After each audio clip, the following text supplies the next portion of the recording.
Today's headline is the closing year.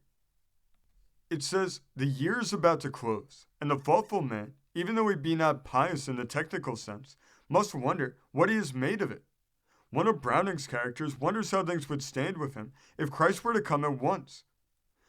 We must all think of this, for whether we believe that Christ is to come or not, we certainly do know that things are not to continue always as they are. Even if this world is not to end, we shall all die, and that is advent enough for us. If there be such a thing as immortality, we shall have one day to face another life than that which we now know, and the question is, how shall we be prepared for it? It is strange how much light the doctrine of survival of the fittest throws on this great problem. We know that a man cannot live happily and comfortably in this world, if indeed he can live at all, unless there is a correspondence between him and his environments. It must be so in the next world. That is, if analogy holds. A man who is not fit to see God will not see him. In a sense, this destroys the terrors of hell, if ears polite will pardon the word. For to the wicked, unrepenting man, heaven itself would be hell, while hell would be heaven. The new doctrine means that a man will live the life for which he is fit, and so find a certain happiness in it. Yet in this world, the worst man is greater than his evil nature, and though he lives the life for which he is adapted, he feels the horror of something missed, of possibilities unrealized. So this analogy, even as the other may, nay must, be carried beyond the grave. It is conceivable that a man might feel that his after-death life was that for which he was best fitted, and yet shudder to think of that blessed state to which he might have attained. And then there is the terrible power of human memory. That will abide with us if anything abides. So a man may blame himself for not having fitted himself for the highest destiny. Yet we live from day to day, never apparently thinking that we are to die.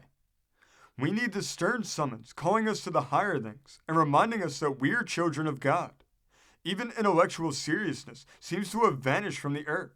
Society, fine apparel, eating and drinking, sensual enjoyments, and a sort of religious luxury. How far all these things are from the kingdom of God. Success for the sake of success, so-called honor, political preferment, these be our gods. So it is well, even from the merely intellectual point of view, to remember that the night is far spent, the day is at hand. Man is great, and only so as he comes into relation with God. What our life is here, that will it be hereafter. Heaven will certainly not be less exclusive than the purest and highest-minded society here. A man who is not fit to associate with noble men and women here will not be fit companionship for the noble army of martyrs in the life that shall be. So it is a time, as it always is, for deep searchings of heart. And this is the thought for the season. Unless a man is a fool, it must appeal to him. Another year is gone. Has there been progress? If not, there has been retrogression.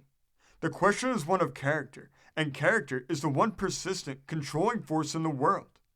Blessed are the pure in heart, for they shall see God, and none other shall. This article originally came from the Indianapolis News.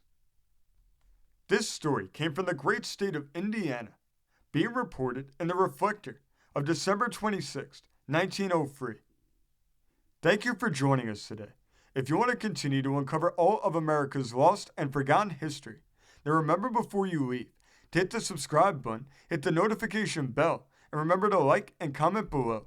And we will see you next time on Americana Archives.